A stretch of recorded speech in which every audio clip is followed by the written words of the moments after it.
Okay, so today we are going to cover all the basics about probability theory. So all the basic definitions, basic concepts, and how they relate to each other. Okay, so let me start with an example, okay? Because there are a lot of definitions, and to make sense of them, it's better to see them in context. So let's take a very simple example. We toss a coin 3 times. Okay, so what we're going to do is toss a fair coin 3 times. Okay, so now let's list out the possible outcomes. Okay, so the possible outcomes are tails, tails, tails, tails, tails, heads, tails, heads, tails, tails, heads, heads, heads, tails, tails, heads, tails, heads, heads, heads, tails, and heads, heads, heads. Okay, so there are 8 possible outcomes. Okay? So now,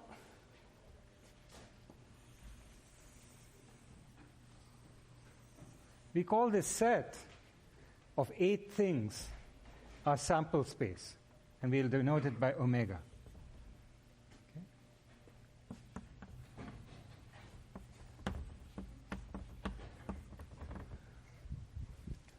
Now we can ask, so we could ask, what's the probability that we get tails, tails, tails if we toss a fair coin 3 times? Well, the answer is 1 over 8, right? So the probability that we get tails, tails, tails is 1 over 8. Why? Because, tails, tails, tails is 1 over 8 because there's one way of getting tails, tails, tails out of 8 different possibilities. Okay? We could also ask, what's the probability that we get exactly 2 heads?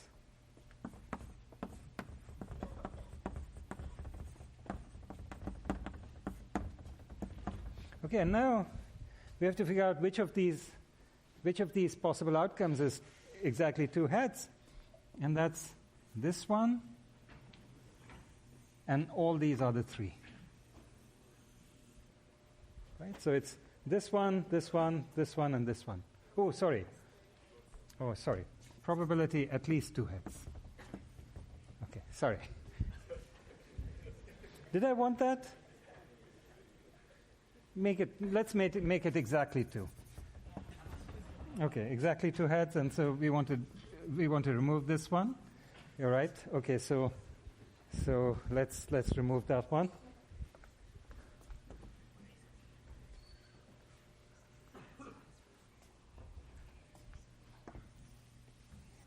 So in fact, you're right. It's this thing, right? It's these 3.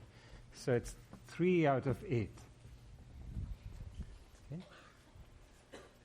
What's the probability of exactly 1 heads? Well, that's also going to be this one, and this one, right? So again, it ends up being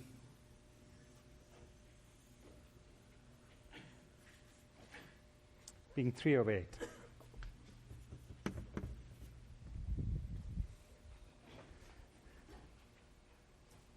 Okay?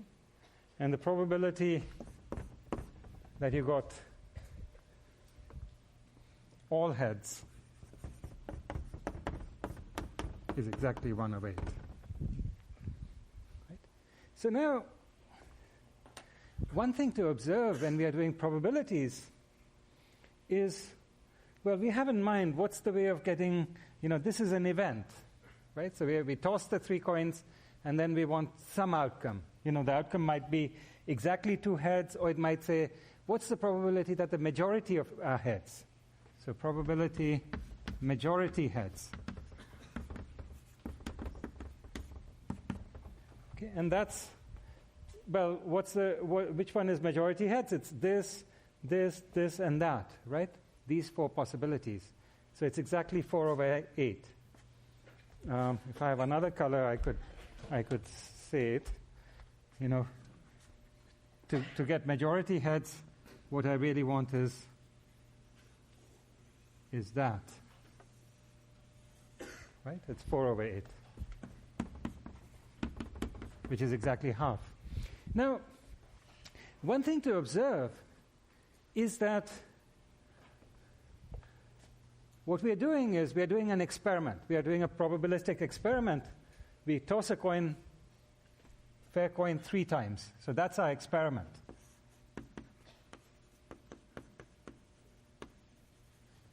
And when we make this experiment, we get an outcome. The outcome is one of these 8 possibilities. Right? We are saying it's a fair coin. What that means to us is all of these are equally likely. So each of them has probability 1 over 8 of coming up. Why? Because there are 8 of them. Okay? And then we want to know what's the probability that a certain event occurred. Okay?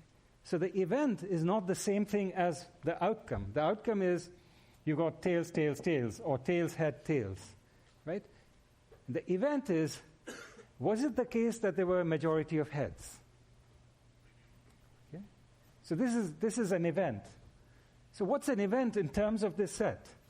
Well, you see, in terms of this set, what we're doing is we have an experiment. These are all possible outcomes. So that's our sample space. And then an event is just a subset of this sample space. Right? So when we say majority heads, what we mean is it's one of these points in the blue set. When we say exactly 2 heads, or exactly 1 head, it's one of these points in the yellow set, right? Because those are the outcomes which have exactly 1 head, right? Okay, so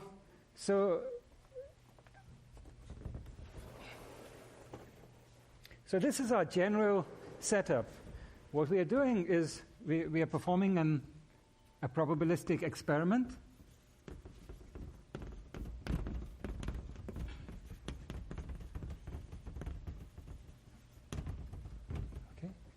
And the outcome is a sample point, which is an element of omega, which is our sample space. It's a set of all possible sample points. Right? It's where the sample point is drawn from. Okay? Now, the easiest kind of the probability space is a sample space together with an assignment of probabilities to each of these sample points. Right? So we must also assign probabilities to each of these sample points. In fact, the simplest way of assigning probabilities is to assign them uniformly. Right? So simplest probability space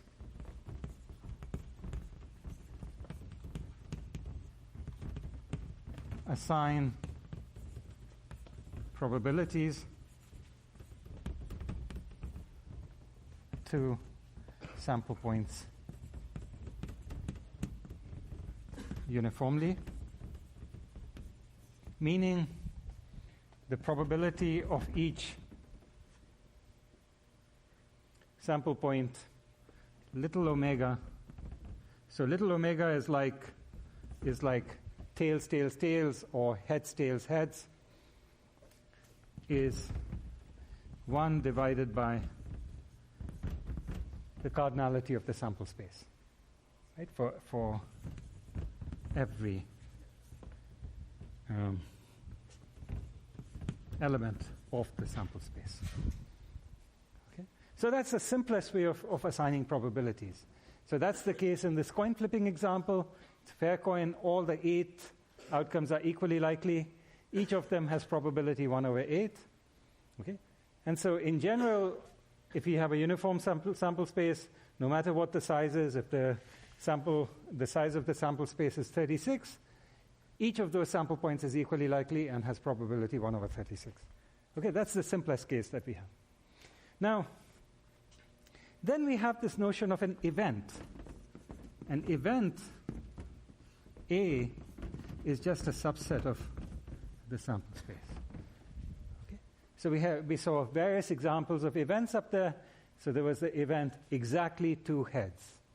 Okay, so that was some subset of the sample space. There was the event majority heads. So that was some other subset of the sample space. Okay, so what we are doing here in writing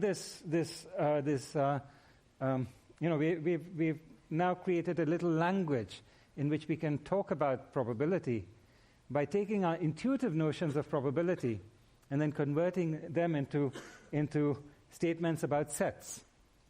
Right? So whenever we talk about probability, we have in mind a sample space. This is first of all, we have in mind some sort of probabilistic experiment we are going to carry out.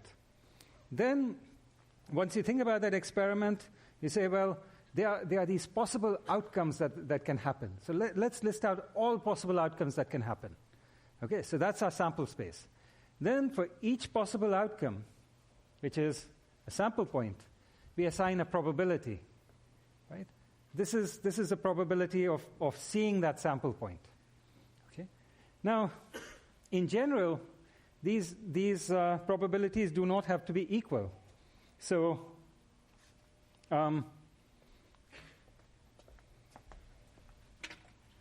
in general,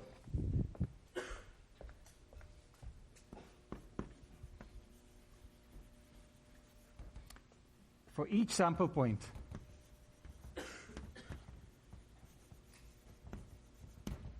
omega in the sample space, we have a probability. It's assigned a probability P of omega, which is between 0 and 1. Okay? And with the property, so the probability can never be negative. It must be less than or equal to 1. And with the with the other property, which is that the sum over all sample points of their probability must equal to 1. Okay, so the way we did this in this uniform probability space is by saying every sample point has equal probability and it's equal to 1 over the cardinality of the sample space. But you could have other possibilities. Okay, so let's now look at, we are going to now look at some examples of sample spaces and probabilities and so on. So let's say that we are rolling 2 6-sided dice. Okay, so what's our sample space? Well, the sample space now consists of all possible outcomes, right? So the outcome could be, when we roll each die, we get an outcome between 1 and 6. So it could be 1, 1, or it could be 2, 1, or it could be 2, 2, etc. Okay, so how many possible outcomes do we have when we roll 2 6-sided dice? What's the cardinality of omega? It's 36. And if these are fair dice, if they are not loaded, then each of these outcomes has equal probability, and the probability of each one is 1 over 36. Right? So P of omega is equal to 1 over 36 for every one of these sample points. So now we could ask, we could look at different events. We could say, let A be the event that we roll doubles.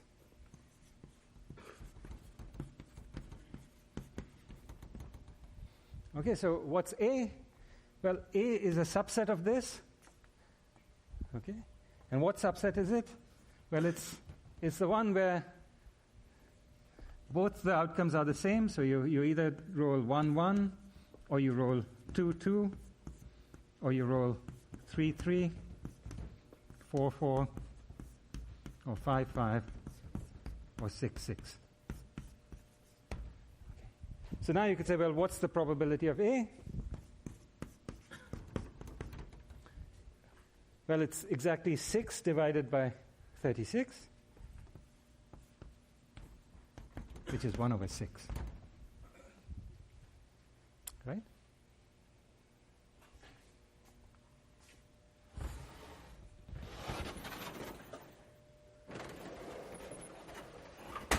So you could look at another event. You could look at an event B, which is the event that you roll at least 1/6.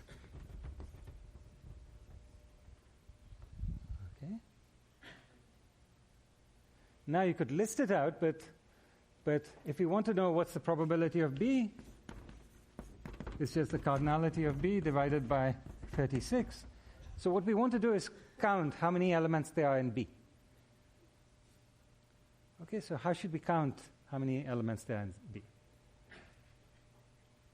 Well, we could say if we have at least 1/6, either the first roll is a 6 or the second one is a 6. So how many ways are there in which the first roll is a 6?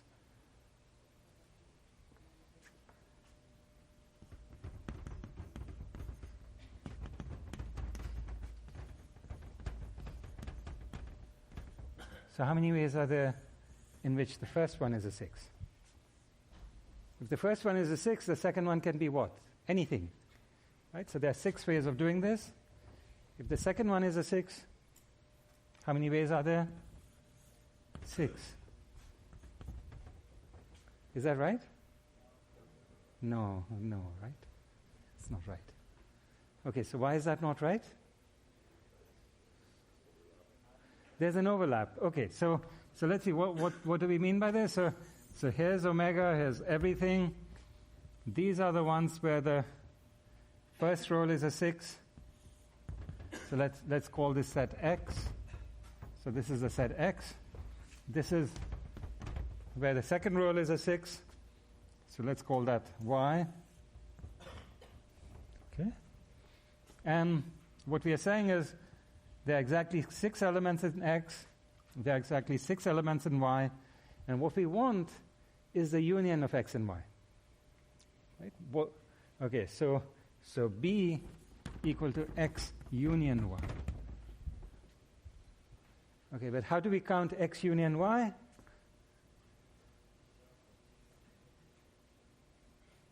Well, okay, so what does X look like? It looks like every element looks like this. It looks like 6, something. What does every element here look like?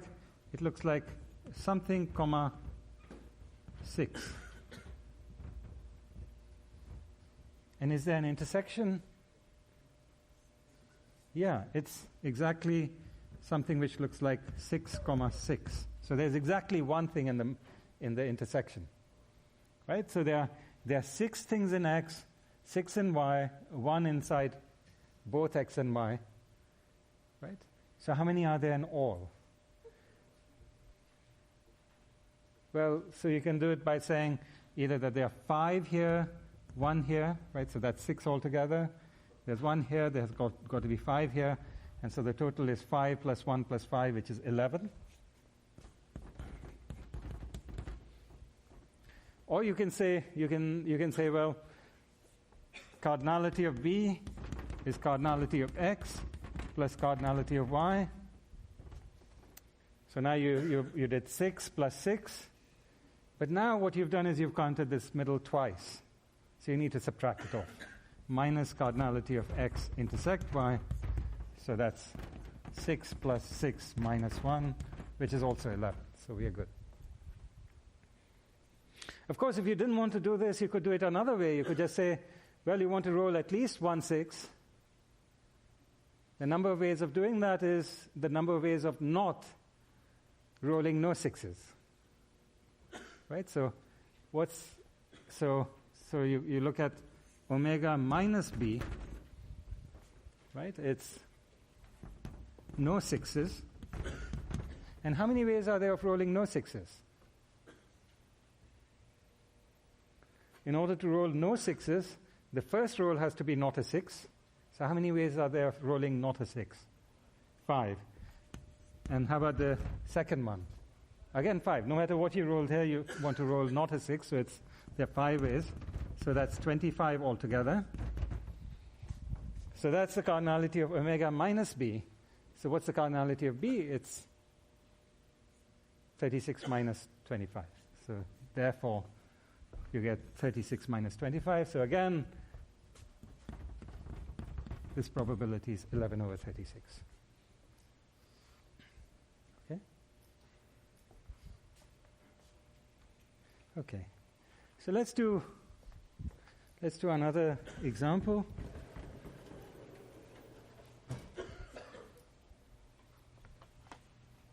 It's an example that I did last time in counting with poker hands, but I want to do it again. This time using probability spaces. So let's say we are dealing out poker hands, and we want to know what's the probability of getting a full house or 2 pairs. And okay, so the reason we'll do this is first to again do another example of probability spaces, but also because many of you had questions about how we did the calculation for 2 pairs, right? So let's go over it again and let's see why it works out the way it did. Okay, so let's do poker hands.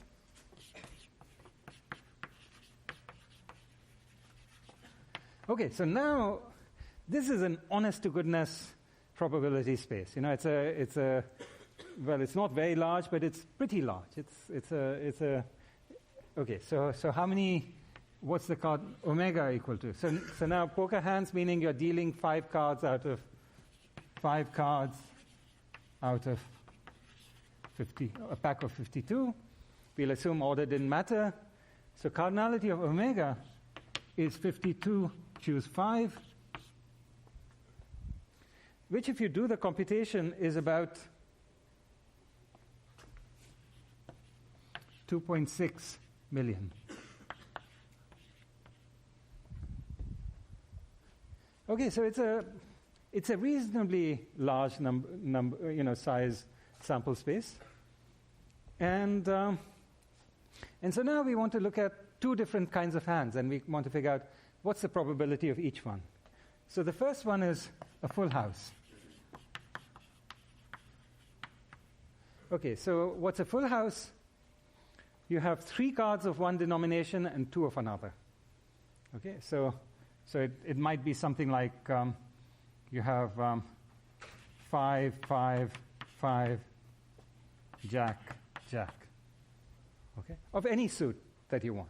So this might be 5 of diamonds, 5 of hearts, 5 of spades,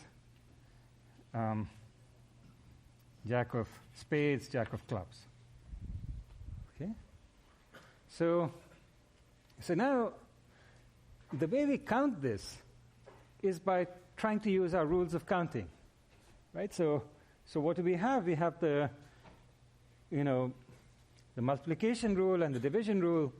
Okay, so let's try to use them. So what we want to say here is, regardless of how you list out this hand, okay, I might want to list, so since order does not matter, I could list it out in any order I want.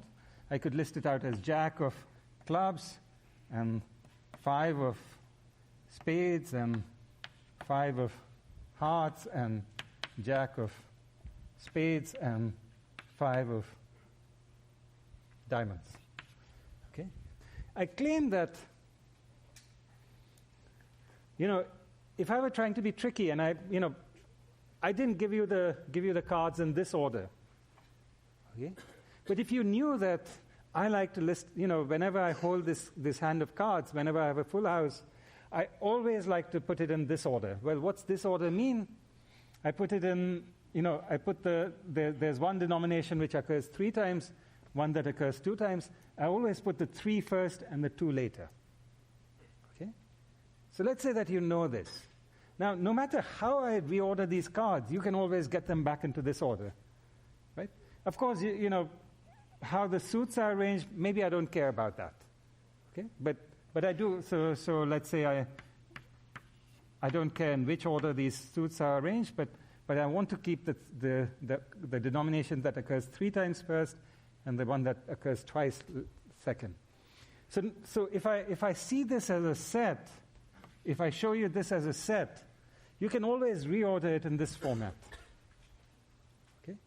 Now, which means that if you want to know how many ways are there of choosing this, you may as well say, in order to choose this, first you have to choose the 5, the denomination that occurs 3 times. There are exactly 13 ways of doing that. And then, once you do that, you have to choose the 3 suits. And they're exactly, even after you've chosen this, there are exactly 4 choose 3 ways of doing that. Right? So what we're doing is, we are saying, let's try to break up this hand into a sequence of choices, right? Where the number of ways of making the next choice is independent of what we chose for the previous choice. So regardless of whether we chose 5 or 2 or whatever, there's going to be exactly the same number of ways of making each subsequent choice. Okay, so regardless of what we chose here, there are exactly 12 ways of choosing what comes next. Right? It's whatever we didn't choose this time. And then no matter what we chose, there are exactly 4 choose 2 ways of choosing the suite. Right? Okay, so that's the number of ways of choosing a full house. Now the probability of a full house. So by the way, a full house is the event.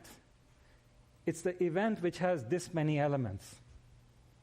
Right? It's a subset of all possible poker hands which look like this. Right? And how big is this subset? It has exactly this many elements.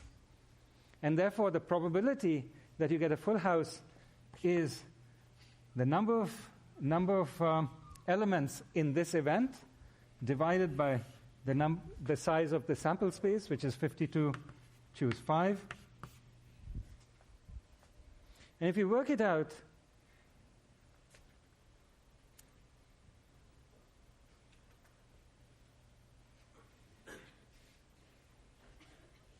yeah, really?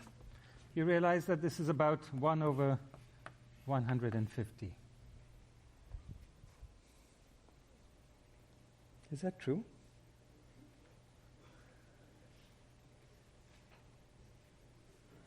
Does anyone remember, is it really the case that a straight is less likely than a full house? Yeah, it's less likely. Okay, it's worth more. Sorry?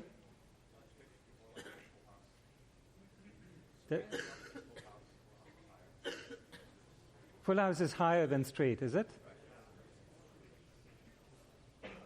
Okay, so I'm not sure. I think I got the numbers mixed up. It may be that this is the probability of a straight, and for a full house it's 1 over 250. So whether this is 1 or it might be 2, I don't know. So you should look it up. You have to simplify this and figure out how much it is. I think it's either 150 or 250, but it's a pretty rare event, right? But you still have it come up often when you're playing poker. Okay. What about 2 pairs? Okay, 2 pairs was where a number of people had trouble last time. So let me just go over it again slowly because again, I think it's worth trying to understand this. As you get to more complicated examples, it's worth knowing why this is the way it is. Okay, so again, this time, let's say that you had, again, the jack of clubs, the 5 of spades, the 5 of hearts, the jack of spades, and you had the 9 of hearts. Okay, so this is what your set looked like. And now, again, you know that the way I like to arrange cards is I like to put put the pairs first.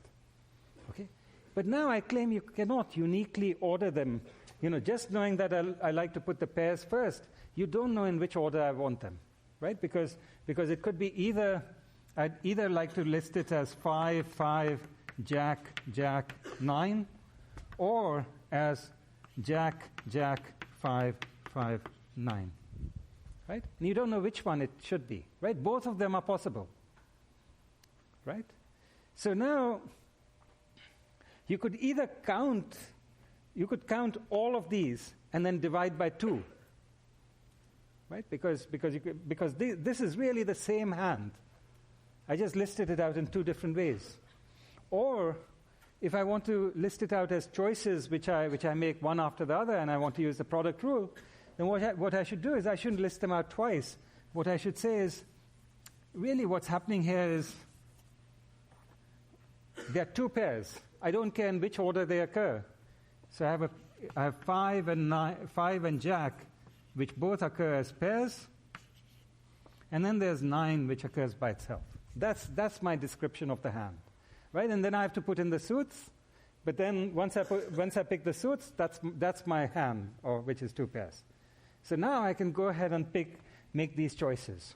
So I say, well, how many ways are there of picking 2 cards out of the 13 possible denominations? Well, there's 13, choose 2. And now I've picked both pairs, right? Once I pick the 2 and I say it's 5 and Jack, those are the 2 pairs. But except that in order to complete my choice, I've also got to tell you which suits. So for each one of them, I have to pick 2 out of the 4 possible suits. So now I pick 4, choose 2 squared.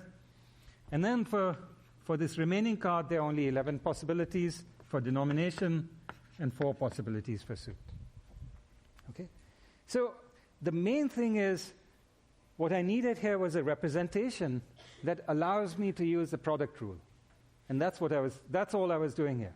So whatever it takes to create such a representation, that's what you do, and you make your. Okay, so then the probability of 2 pairs is just this divided by 52 choose 5, and that's about 1 in 20.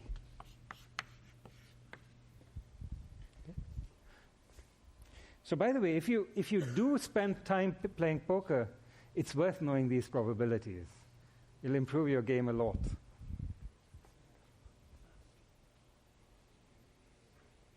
Okay.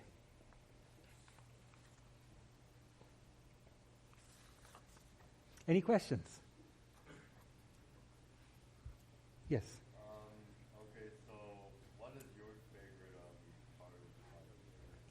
I'm sorry? What's your favorite hand of cards to get? What's my favorite hand of cards to get? Oh, I don't know.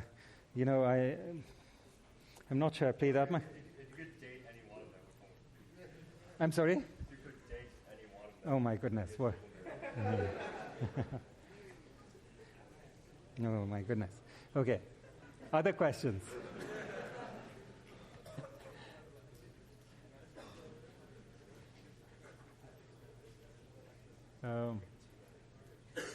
Yes. I'm sorry? Can you move the square from the 4 choose 2 to the 13 choose 2? Yeah, what are the interchangeable? I'm sorry? What are the interchangeable? Whether you could make it 13 to choose 2 squared times 4 choose 2? No. Okay, so you cannot change these. The thing you could change is you could say, whether you write it in this order or whether you move the 9 first doesn't make any difference, right? And so you could also write this as equivalently first making 13. You have 13 possibilities for this loan card times 4, right? And now you have to choose this pair out of the remaining 12. So now you have 12 choose 2 times 4 choose 2 squared. Okay? Is that clear? Right? And this is the same number as that. Right? These two are exactly the same numbers, and you can do it in either order that you want. So the main thing here is you want to write this event you want to write some notation for it, or think about it in some way where you can think of it as a sequence of choices. And your choices are either choices of sets, etc., and then you do n choose k, etc., right? And you multiply them out. Okay. Let's see. Any other questions?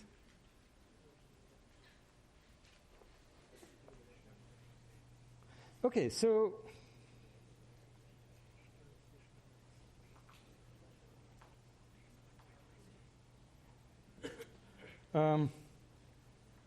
let me just say something else about writing these sets in some notation.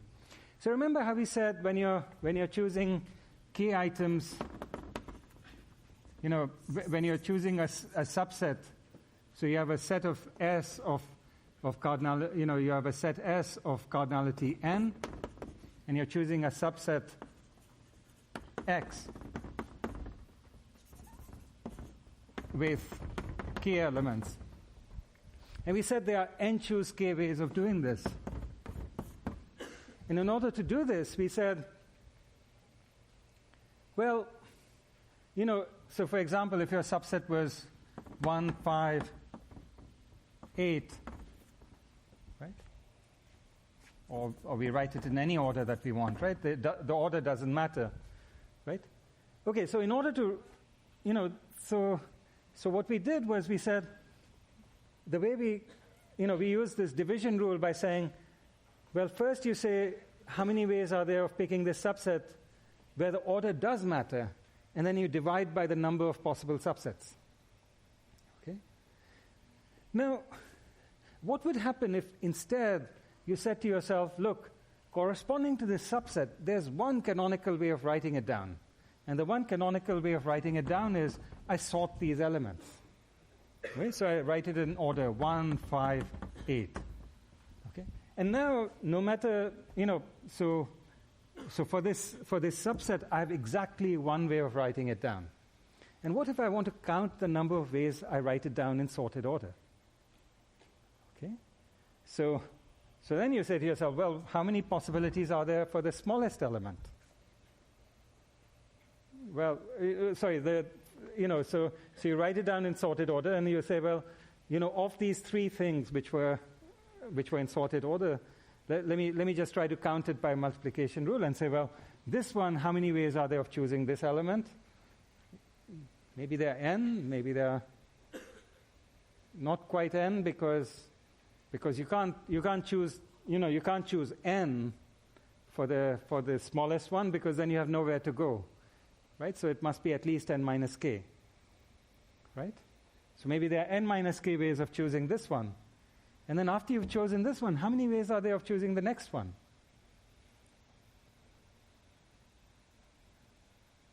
Well, the answer is that depends upon what you chose for the smallest one, right? So you can't use the multiplication rule because you don't know, right? So if you chose 1, then you have many, many ways of choosing the next element. Whereas if you chose n minus k, then then you're forced to choose the next one, right? So how many ways there are of choosing the next one really depends upon what you chose already. Okay, so you can't do it that way, right? You cannot use the multiplication rule here. But still, if we are counting and we are saying, well, n choose k, you can still write n choose k in an interesting way based on this way of looking at it, right? You can say, well, n choose k is the number of ways of choosing k elements out of these n, and now I can count it depending upon what my smallest element is. So my smallest element is either 1, in which case, how many ways are there of choosing the k subset so that it includes 1? Well, if you've chosen 1, that's the smallest element there is, then you still have to choose k minus 1 elements out of the remaining n minus 1. Right? So you have to choose out of the remaining n minus 1, k minus 1. If smallest element equal to 1. Right? Or if the smallest element is not 1 in this subset, maybe the smallest element is 2. Right? Now, if you're choosing k elements, and you already chose 2 as the smallest one. Now how many ways are there of choosing the rest of the subset? So you can't choose 1 or 2 anymore. So you can choose anything from 3 onwards up to n. So there are n minus 2 elements to choose from, and you need k minus 1 still. So there's n minus 1 choose k minus, n minus 2 choose k minus 1. Right? So this is if the smallest element equal to 2. Does everyone see what I'm doing? So here's what I'm doing. I'm saying we are choosing from 1, 2, 3, 4, ... n. And we want to make k choices. Okay, so I'm choosing a subset of k of them. So there are 2 possibilities. Either I choose 1 or I don't. If I choose 1 in my subset, then the rest of the subset consists of k minus 1 elements from 2 to n. Okay? There are exactly this many ways of choosing that subset. But suppose I didn't choose 1. Then if I did choose 2, if I didn't choose 1 but I did choose 2, then I have to choose k minus 1 from 3 to n. But there are exactly n minus 2 choose k minus 1 ways of doing that. But suppose I didn't do that. Suppose I didn't choose 1 or 2, but I did choose 3. Then there are n minus 3 elements left. Right? And of these n minus 3, I want to choose k minus 1. And so on. And this keeps going until I choose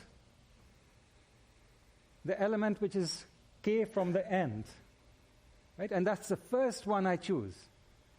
If that's the first one I choose, then I'm forced to choose all the rest.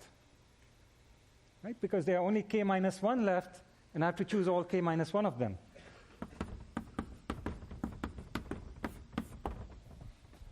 Okay, so I got this.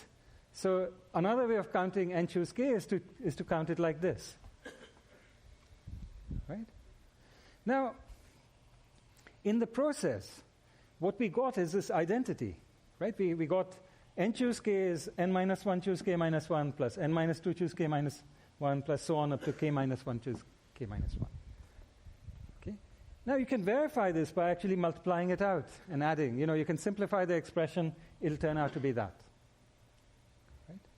But that's not what we did. We actually proved this expression is true by counting the same quantity, by saying the number of ways of choosing k elements out of n, you can view it in 2 different ways. One is by the division rule, right? And by the division rule, it's n choose k.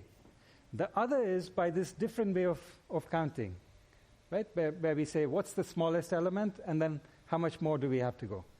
By that, we get this expression.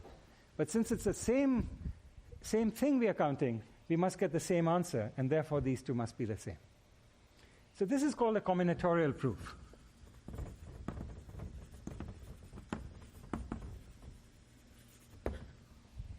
Okay.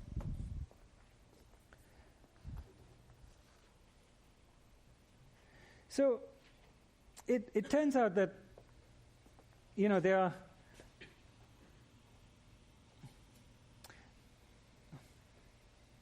there are many examples of these, and there are some very beautiful examples of these where, just by looking at the same quantity in 2 different ways, you can actually derive an expression which otherwise looks extremely difficult to prove that that the 2 sides are equal. But you can prove it by just looking at the same quantity in 2 different ways. So hopefully you will see other examples of this as you go along. Okay, so let's see. Any questions so far? Maybe let's take a 1-minute break and then we'll continue.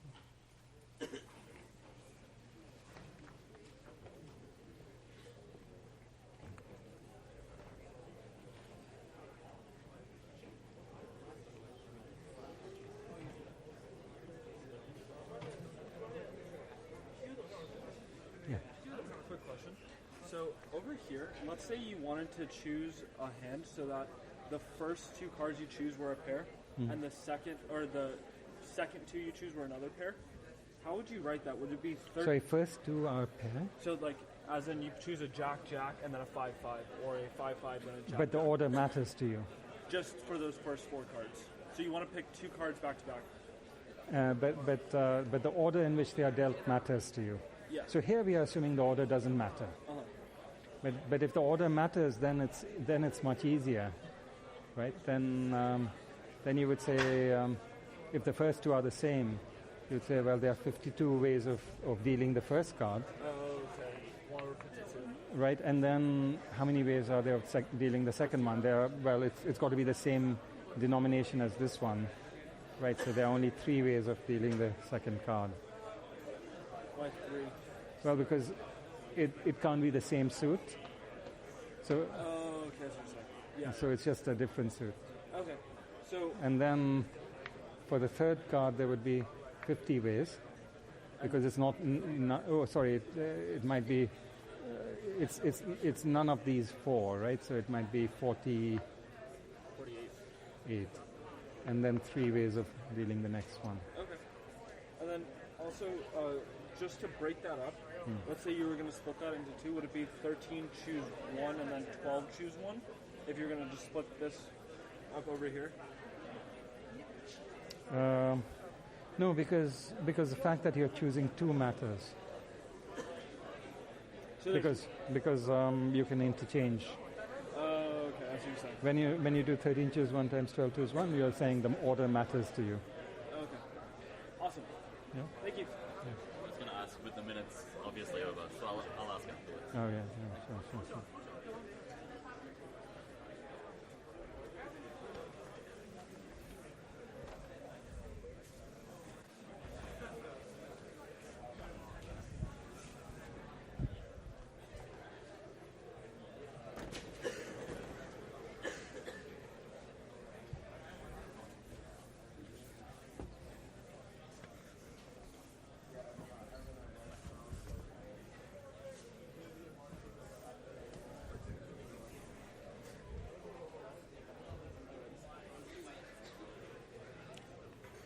Okay, so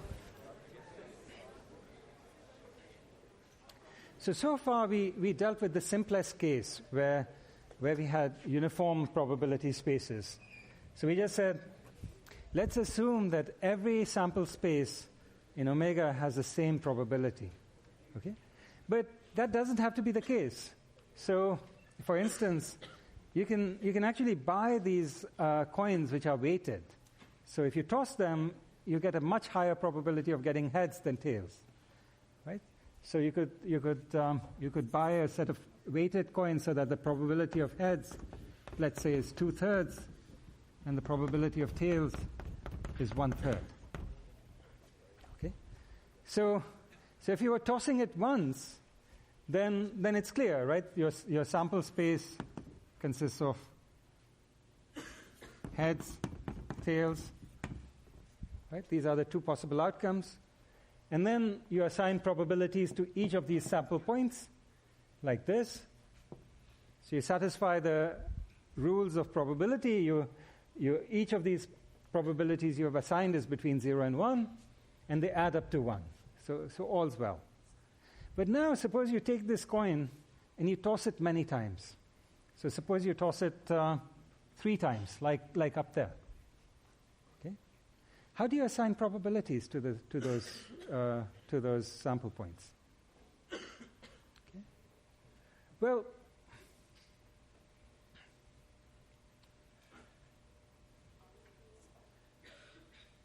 here there's something very, very important that you have to take into consideration, which is the fact that when you're tossing coins, the outcome of your coin tosses should be independent.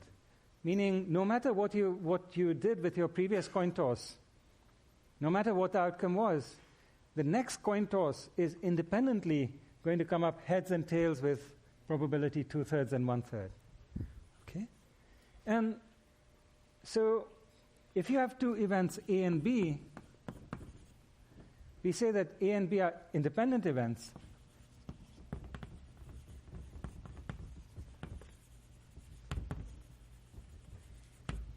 if and only if the probability of A intersect B equal to the probability of A times the probability of B. Okay? Now, this might seem like a funny definition. And in fact, it is a funny definition, but we'll soon see why this is the correct definition. Okay? So now, suppose we are tossing the coin twice.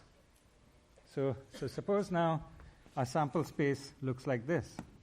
It's heads, heads, heads, tails, tails, heads, tails, tails.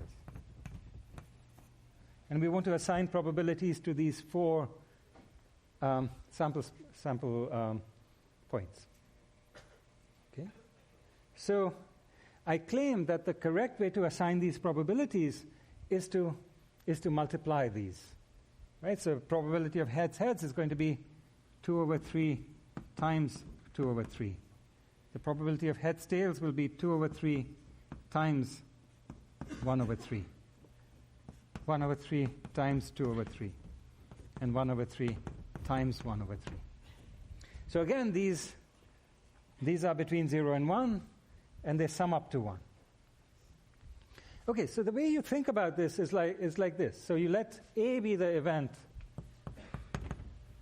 that first toss is a heads, and B be the event that the second toss is a heads. Okay? So now, one way to represent this is like this. So this is your sample space omega. Okay? And A is the event that the first toss is a heads. Right? And the way we'll represent it pictorially is this is first toss is a heads. That's the first toss being a tails. And this is 2/3. That's 1/3 of the sample space. Right? Okay, so I'm just making the area proportional. Right? So this is my set, which, this consists of all my, so I'm making my, so in here are my sample points, the 4 sample points, but I'm making them large or small according to their probabilities. And here, I'm going to draw the second coin toss. So this is the event that the second coin toss is a heads, and this is the event that the second coin toss is a tails. So this is the first toss, and this is the second toss. Again, this is 2/3, that's 1/3. Okay? And now, what you can see is that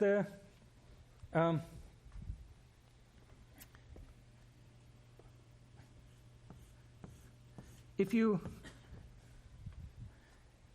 assign this probability to be 2/3 times 2/3, right? This is the probability of heads, heads. And this one to be 1/3 times 2/3. Okay, that's what this rule is going to tell you, right? So it's going to tell you the probability of heads, heads should be 2/3 times 2/3. This should be 2/3 times 1/3. That should be 1/3 times 2/3, 2/3, and that should be 1/3 times 1/3. Okay, and okay, so that's the picture you should have in mind for independent coin tosses. Right? Okay, so again, if you wanted to know, well, so suppose you toss a coin n times, and you got exactly k heads and n minus k tails, right? And suppose that the probability of heads was equal to p, and probability of tails was 1 minus p. Then you want to know, what's the probability that, of this happening, that the first k tosses were heads and the last n minus k were tails? So what's the probability that you got heads k times, and then the last k were exactly, the last n minus k were were tails. So the probability of this is going to be, by the same rule, it's just going to be, there's a probability p of each one, so p to the k, 1 minus p to the n minus k. Right? But now, what we can do is, let's ask the question, what's the probability that we get exactly k heads when we toss the coin n times in n tosses? Okay. Well, so we have our sample space omega, which has cardinality 2 to the n. These are the possible 2 to the n tosses of the n coins. Then let's call this event A. A is the event that we got exactly k heads. But the k heads can occur, they don't have to be the first k. They can occur anywhere in these n. Right? Okay, but what's the probability of each of the sample points in here? So there are different sample points in here, but what's the probability of each one? Well, it doesn't matter in which order the heads occur, right? As long as there are exactly k of them, and as long as there are exactly n minus k tails, the probability is exactly this much. It's exactly p to the k, 1 minus p to the n minus k. But then what's the cardinality of A? How many such sample points are there? So what we are claiming is, if omega belongs to A, then probability of omega is p to the power of k, 1 minus p to the power of n minus k. But then we also ask, well, what's the cardinality of A? We get exactly k heads. How many ways are there of picking tosses, tossing a coin n times and getting exactly k heads? So you have n positions, k of them to be heads, the rest tails. So you're picking k positions out of n. So there are exactly n choose k. And therefore, the probability of A is now n choose k times the probability of each element of A, which is p to the k, 1 minus p to the power of n minus k.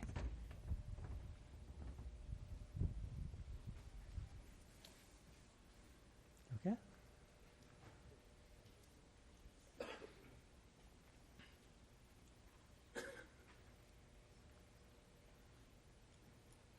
Is this clear?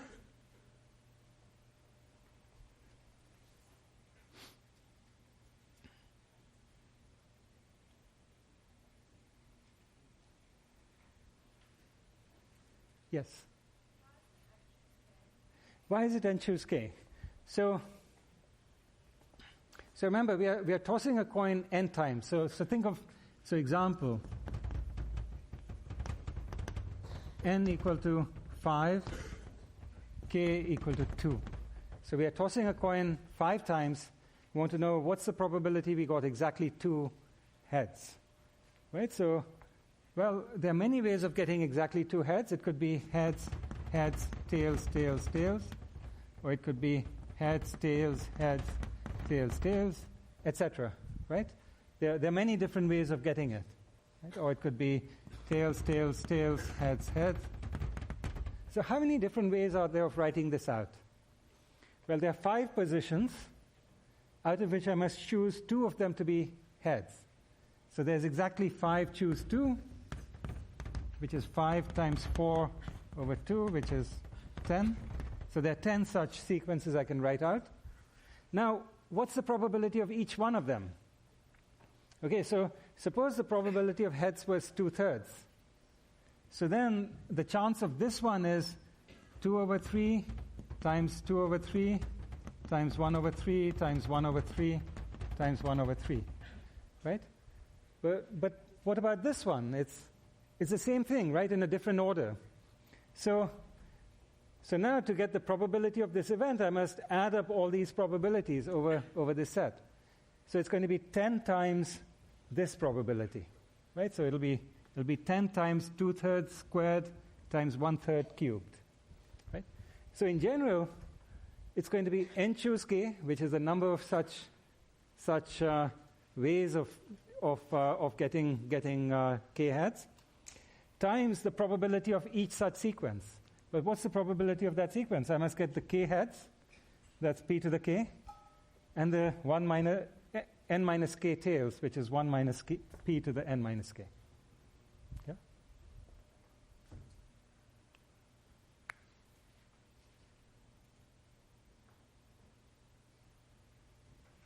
More questions? Okay.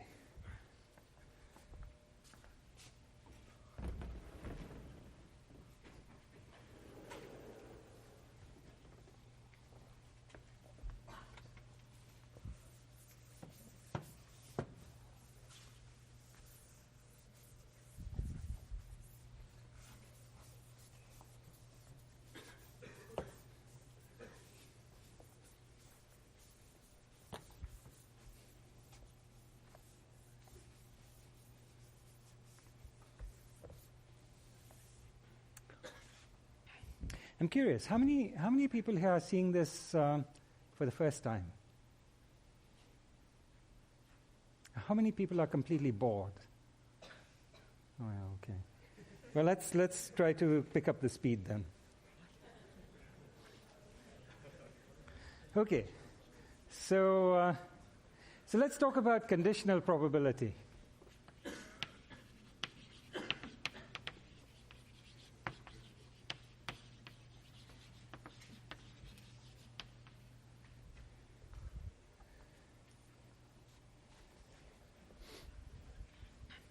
Okay, so let's say we have two events A and B. Okay, A and B are a subset of omega. And we want to know, suppose that we know, okay, so we conduct a certain experiment and we look at the outcome. Okay, so here's our picture, here's omega, here's A, and here's B. Okay? So suppose that we actually perform this experiment, meaning we've picked a random sample point from this sample space. And suppose we make one observation, which is that B actually occurred. Okay, so suppose we know that B occurred. And now we want to know what's the probability that A occurs as well. Okay, so the way we denote it is what's the probability of A given that B occurred. Okay?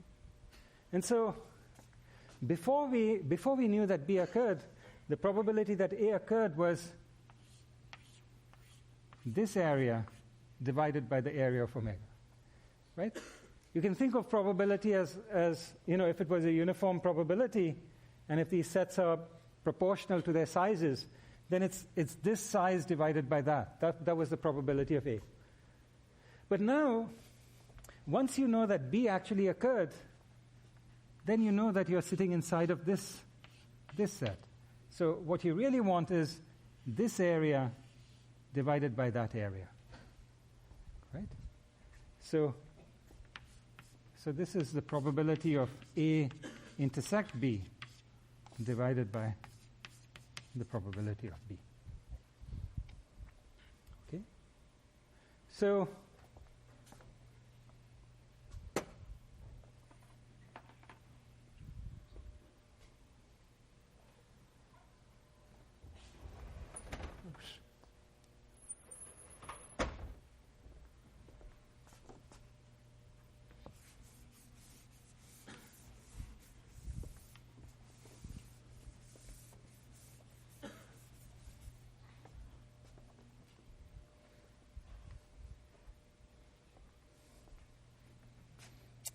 So, for example, if you're dealing cards, okay, and suppose you know that the first card that you dealt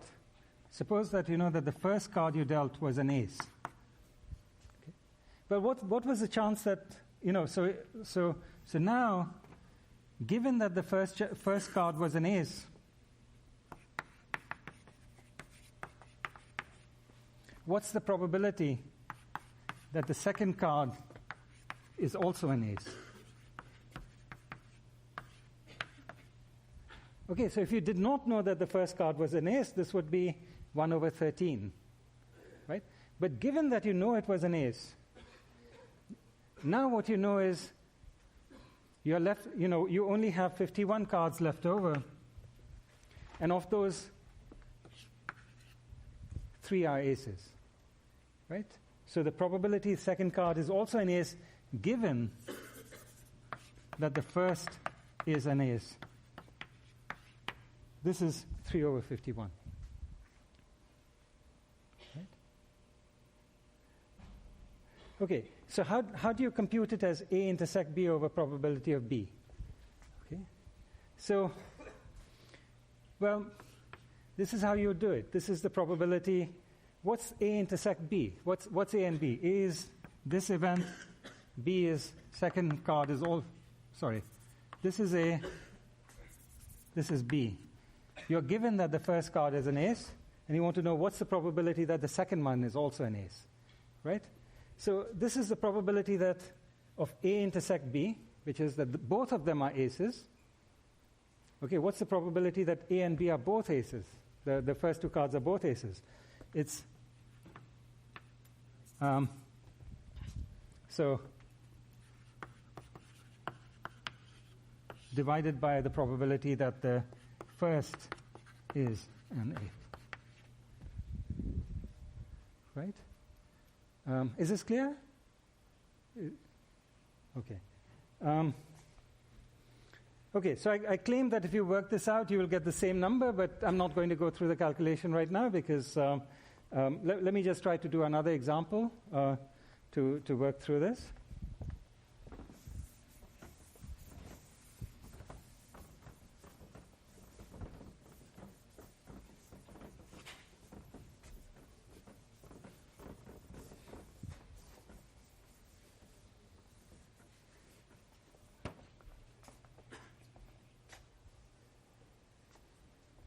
Okay, so let's say we have a bag containing 3 kinds of 3 kind of bonbons. They are these solid kinds, solid white ones. There are these ones, and then there are these kinds. Okay, and let's say that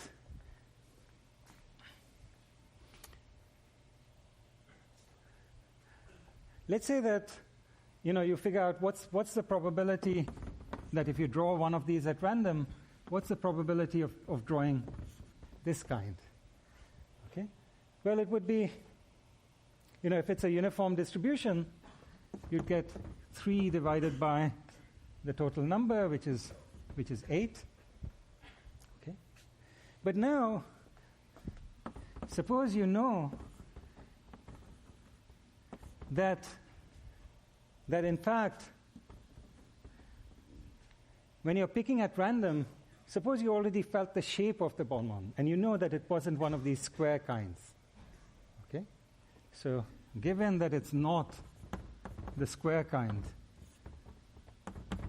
okay? So now the probability that it's of this kind would be 3 over 6, which is a half.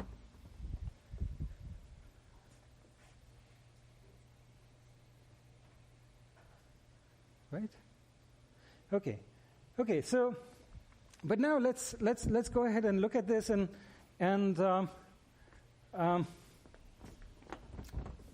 let's try turning this around a little bit. So let's say that you had 2 different such jars, and let's say that they both contained only the round bonbons, right? So let's say one of the jars contained that, and the other one contained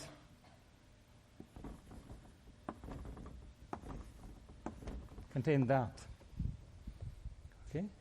And let's say what you did was you were absent-mindedly reaching for one of these jars, and so you reached in at random into one of these two jars. So with 50% chance, you pick this one, and with 50% chance, you pick that one.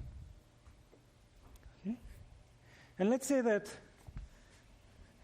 what happened is you ended up picking out that.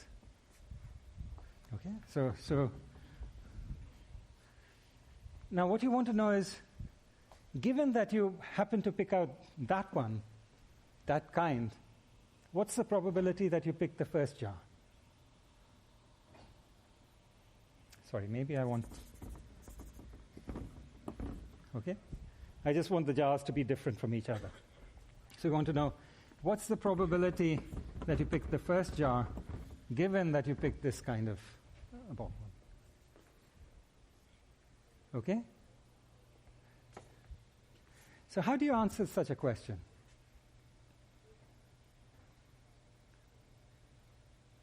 Okay, so let's try to answer it intuitively, right? So what you know is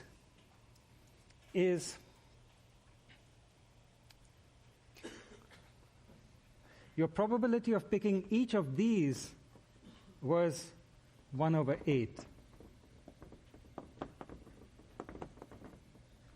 Right? To begin with, the probability of picking any of these was 1/8, because it was half probability of picking the first jar, half of the second, so the probability of picking any one of these elements was 1/8.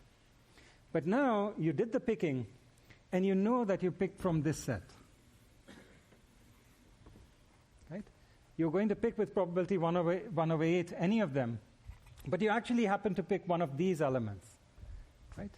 So now, what's the chance that you picked from the first jar?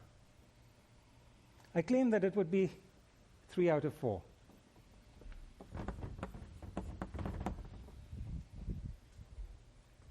Okay? Right? So I'm just trying to do this intuitively. Later we'll do this formally. Okay? But right now, I just want to make sure that we have an intuition that, if you were picking at random, and if you happen to pick out one of these solid white ones, okay, there were 3 ways of picking it out of the first one, and only 1 way of picking it out of the second one. And so the chances are 3 times as large that you must have picked from the first jar.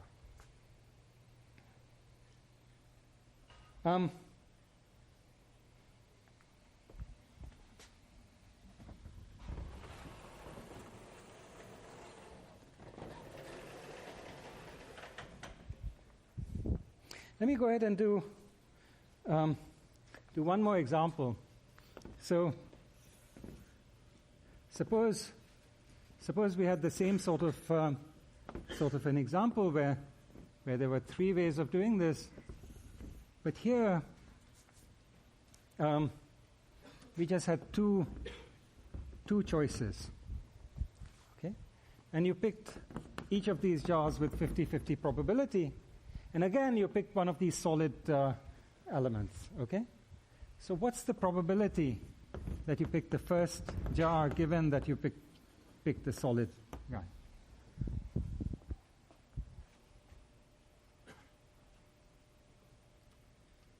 Okay. So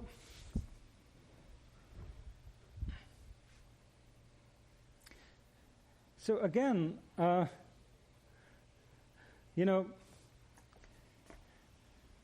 you can either solve this formally, or you can do it intuitively. Now, if you want to do it intuitively, the right way to do it is not to think of this as there are 3 choices here and 1 choice here, and so it was 3/4 chance of picking the first one. And the reason it's not is because this situation is a little bit more like it's exactly the same, as this one, where you have. I claim that there's no difference between this situation and that one. where you reach in with probability half into one of these two urns, right? The reason is because in both cases, when you reach into this jar or this jar, you're picking each kind, either the solid one or not the solid one with probability half each, regardless of whether you reach into this jar or that one, right? And so if you were to figure out what's your answer here, you'd say, well, there are 3 ways of picking the solid one here, 2 ways here, so the probability of that you pick the first one should be equal to 3 over 5. Whereas here you might think it's 3 over 4, right? And I claim that this must be the right answer. Do you see why?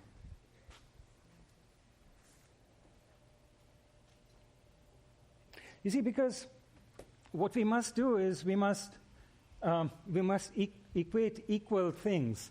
So in this case, the probability of each of these different elements is, with probability half, you're picking each of them, picking this first one, and within it, there's a probability 1/4 of picking each of these 4 things. So there's a probability 1 over 8 that you're picking each of these guys. Similarly, there's a probability 1 over 8 of picking each of these guys. Whereas here, the probability of picking each of these is, you're picking with 1/2, you're picking this jar, and then you have a probability half of picking this or this. So there's a probability 1/4 of picking this and a probability 1/4 of picking this. So these are twice as likely as any of these guys, right? So you can't really equate these 3 guys with that one, right? Each of these is like that one, right? So intuitively, the probability that you picked this one should be the same as in here as here, and so it should really be 3 over 5. Okay, so now how do we actually think through all this? It sounds a little complicated to think our way through all this. Okay, so luckily there's a formula by which you can calculate all this. You don't have to go through this kind of laborious calculation in order to figure out these probabilities.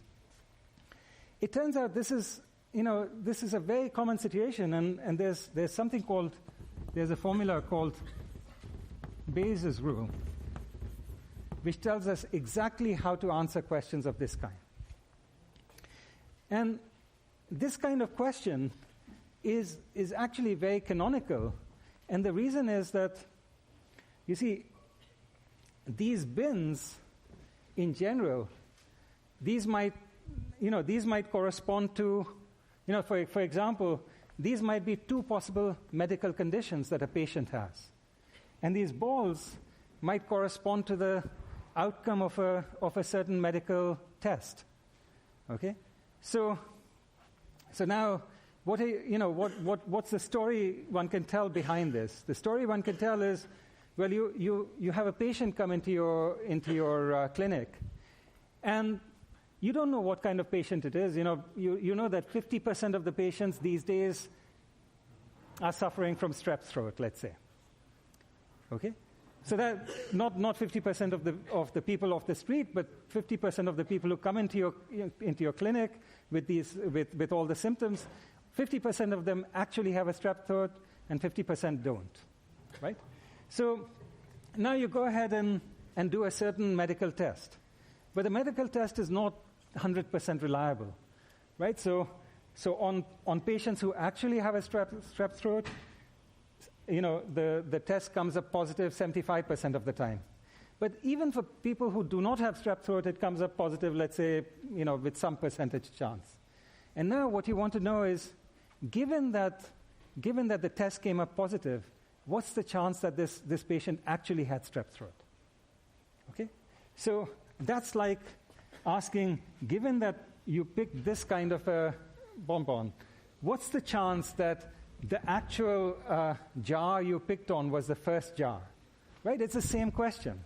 And so this is the kind of question that we'll actually learn how to solve in the next class by using this rule and doing these calculations in a completely systematic way.